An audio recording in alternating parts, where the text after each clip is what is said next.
3 کاموں پر اجر کیا بتایا؟ توبہ کر لو، مصروفیت سے پہلے نیک اعمال کر لو، اپنے رب کے ساتھ تعلق کو زیادہ کر لو، ذکر سے، خفیہ اور اعلانیہ صدقہ و خیرات سے. اور یہ تعلق ایک بار قائم نہیں کرنا، قائم رکھو، مستقل قائم رکھو، یعنی مستقل یہ اعمال کرتے رہو. تو یہ رسول اللہ صلی اللہ علیہ وسلم کی وصیت ہے، آپ کی بشارت ہے. آپ نے فرمایا تمہیں رزق بھی ملے گا اس راستے سے، رزق بھی ملے گا، مدد بھی ملے گی، اور تمہاری کمی کو بھی پورا کیا جائے گا. کس قسم کی کمی کو؟ علم کی کمی کو بھی، عمل کی کمی کو بھی، اور دعوت کی کمی کو بھی. اللہ کمیوں کو پوری کرنے والا ہے. جہاں کسی کے رزق میں کمی ہے وہ بھی پوری ہوگی، دنیا میں جو مصیبتیں تکلیفیں ہیں وہ بھی کمی ہوگی. کسی کی صحت میں کمی ہے، اللہ اس کو بھی پورا کر دیتا ہے. تو کرنے والا کام کیا ہے؟ توبہ. توبہ کے بغیر اگلا دروازہ ہی نہیں کھلتا. حضرت جابر رضی اللہ تعالی عنہ فرماتے ہیں کہ ہمیں رسول اللہ صلی اللہ علیہ وسلم نے خطبہ دیتے ہوئے ارشاد فرمایا، اے لوگو، مرنے سے پہلے توبہ کر لو.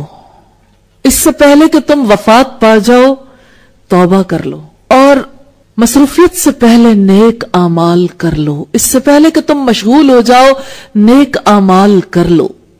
اپنے رب کے ساتھ اپنے تعلق کو زیادہ سے زیادہ ذکر، خفیہ اور اعلانیہ صدقہ و خیرات سے قائم رکھو. تمہیں رزق بھی ملے گا، مدد بھی ملے گی، اور تمہاری کمی کو بھی پورا کیا جائے گا انشاءاللہ. ابن ماجہ کی روایت ہے 1081. پہلی بات ہے یا ایھا الناس توبوا الی اللہ، اے لوگو اللہ سے توبہ کر لو. کب توبہ کریں؟ قبل ان تموتوا، اس سے پہلے کہ تم مر جاؤ، تم وفات پا جاؤ. کیونکہ توبہ سے ہی اعمال صالحہ کا آغاز ہوتا ہے. توبہ نہ ہو تو انسان نیک کام نہیں کر سکتا. توبہ کے بعد اعمال صالح کرنے ہیں.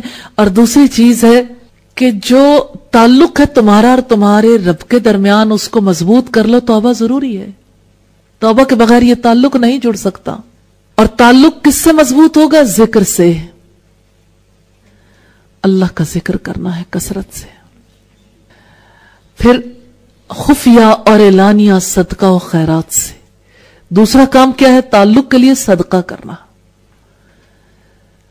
صدقہ کہتے ہی سے ہے صدق نیت سے، اللہ کی راہ میں جو مال دیا جائے دل کی سچائی کے ساتھ، اللہ کے لیے خالص کرتے ہوئے. اور اب دیکھیے صدقہ تو کہیں بھی کیا جائے خالص نیت کے ساتھ اللہ تعالیٰ قبول کرتے ہیں. لیکن جیسے اللہ تعالیٰ کے ناموں میں تفاضل پائے جاتا ہے، ایسے صدقے میں بھی کچھ افضل اعمال ہیں. جیسے کسی کی بھوک مٹائی جائے، بہت ضروری چیز ہے کسی کی بھوک مٹانے کے لیے کام کیا جائے. لیکن کسی کو آگ سے بچانے کے لیے علم دیا جائے، اس کے علم کے لیے کوشش کی جائے، یہ بہت بڑا صدقہ ہے. تو صدقہ کسی چھوٹی سی نیکی سے بھی ہو سکتا ہے. جس کے پاس کچھ کرنے کو نہیں تو قول معروف، اچھی بات کسی کو کہہ دیں صدقہ ہے، نیکی کی بات بتا دیں صدقہ ہے. لیکن اللہ کی خوشی کے لیے، اللہ کے قرب کے لیے